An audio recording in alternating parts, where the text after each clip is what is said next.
Hi, Holly Stokes, the Brain Trainer here, and welcome to the second video in the Master Your Brain e-course, Changing Brain Habits. So you might have noticed your mind is running things automatically in the background, and what do we do about that? How do we take charge of what the brain is doing and help it learn its way out of old habits and patterns? So follow me along while I share some of the key points of understanding habits in the brain and how they affect us. Welcome to Changing Brain Habits.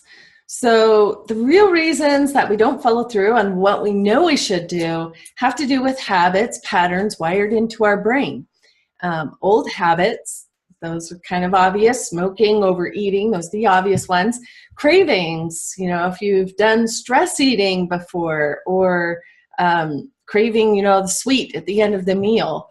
Fears, stress, worry, these are all patterns wired into the brain. Motivation, even sabotage, has to do with what our brain is running in the background. So let's take a closer look at understanding what's going on and how to begin changing these habits to ones that are more useful. The real reasons we don't follow through here are wired into the brain, and they're running automatically. That's why they feel so hard to change, and sometimes they're just happening so fast.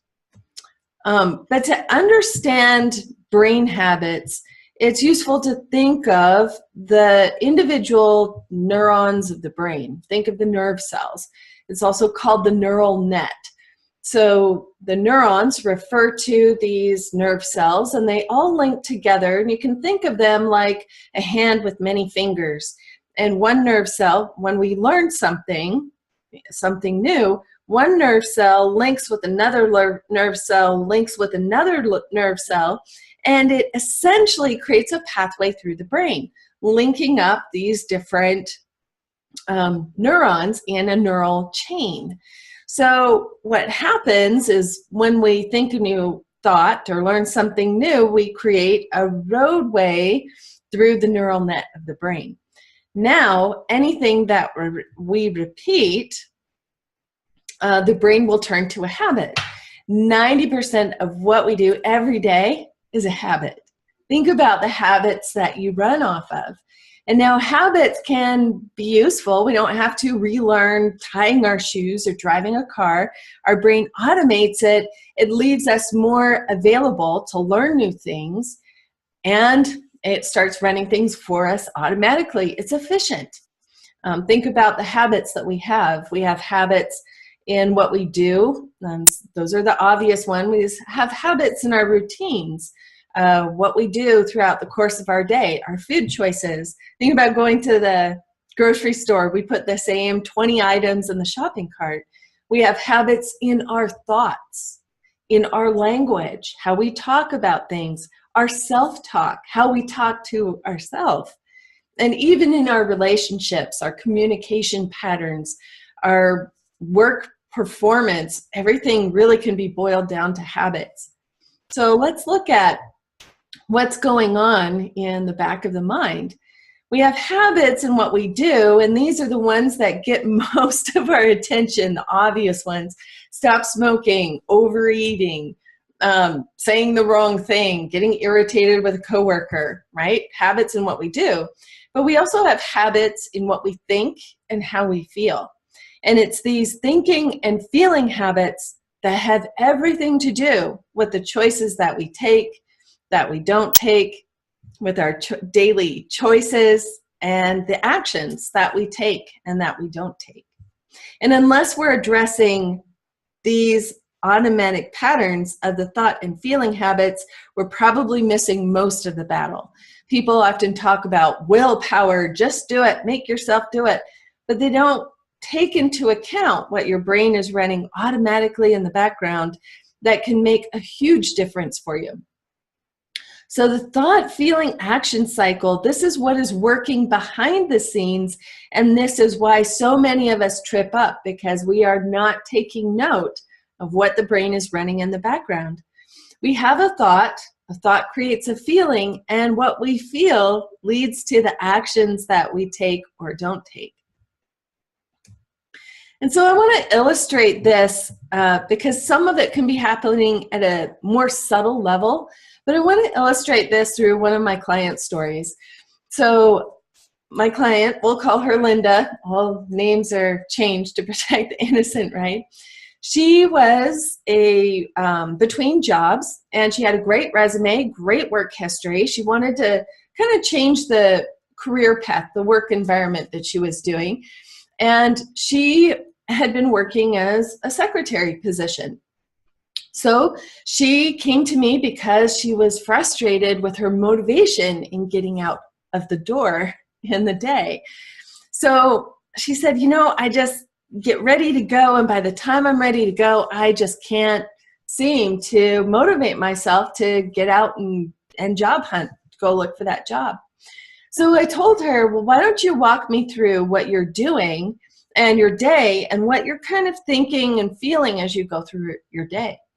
And she said, okay, well, when I wake up, I feel pretty good. I feel motivated. I think about what I want to accomplish during the day. And then she said, I get, breakfast. I wake up, and she was doing a healthy lifestyle program. So she was kind of proud of herself for her breakfast choices. She was making those changes over. And she said, I still feel pretty good then. And then I go to get dressed. I get a shower and still feel pretty positive. And then I put my clothes on, and then I just feel so defeated. So I asked, what happens right before you put your clothes on?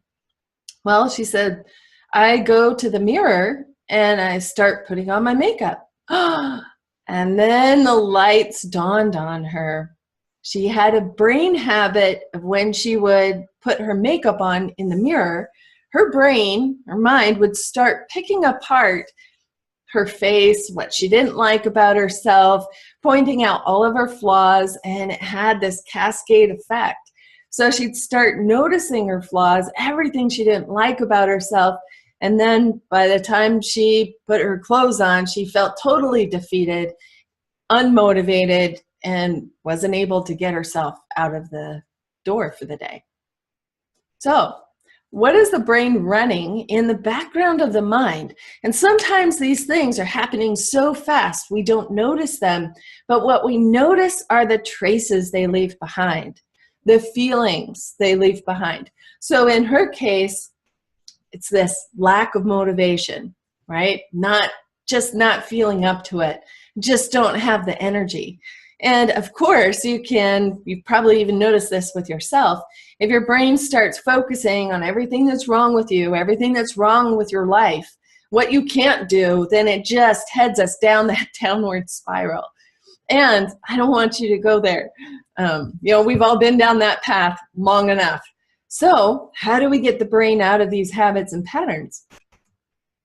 Well, this is the simplest level of change. And what I love about it is anyone can do it. The simplest level of change is a pattern interrupt. Anything that we repeat, the brain will turn into a habit. So when I worked with Linda, we recognized that this habit of picking herself apart in the mirror, she actually picked up in high school. Because what do the girls do in high school? They gather in the bathroom, they check themselves out in the mirror, and then they start, naysaying. Oh, my nose isn't straight. I have this mole on my face. And her mind picked up to fit in, this is what the girls do. So her mind developed this habit in high school of picking herself apart. And what we repeat, the brain just automates. So over time, it was just running automatically in the background. You can imagine how this brain habit can really affect how you feel in your life and how motivated you are or how unmotivated you are. So whatever we repeat, the brain turns into a habit. Now, simple level, a good example is cognitive behavioral. Cognitive says that what we think, and behavioral says what we do. So when we think something, we do something different. Now, in this example, this would be for Linda looking in the mirror. When she starts thinking about these negative thoughts, her flaws, what she doesn't like, is simply to change it, to counter that with 3 positives. When you notice your mind doing this, you change it. 1, 2, 3, right? So just counter it. What I like about it, it's simple. Anyone can do it. So when you notice that, you have to notice that you're doing it, right? And sometimes these patterns are happening so fast, we don't even notice them. They're just running rampant in the background. It can also take a really long time. This is a downside of, that simple level change. It can take a long time, and we have to keep running that new process or that habit change. We have to keep running it over and over and over until the mind automates it. You have to remember to do it. Now, this can be one of the biggest downsides of this, simple level change, because we can have all of the information in the world, but if we don't remember to apply it, if we don't remember to do the interrupt, our mind isn't going to do it, right? So the other downside of this simple level pattern is that the mind has layers to how it operates. There are layers to these automatic habits, patterns, and we even call them programs of the mind. And there's a whole lot of backstory that goes into how we experience our daily life when our mind is running in the background, and the layers to what we can help the brain change to create a better result, to create motivation, confidence, focus. It's all brain habits. So don't sweat it. It's all brain habits. The brain can learn to change it. Now, there are easier ways to do this and more challenging ways. The cognitive, the simple, think this, do this. Yes, it can work, and it can take a lot of time, and it can take a lot of focus, and we have to be consistent. We have to always be on top of it.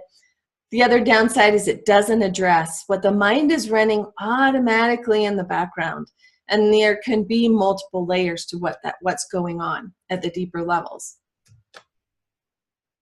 So your brain can learn to change. It can change self-criticism, negative thinking, worries, fears, cravings, impulses, procrastination, self-sabotage, lack of motivation.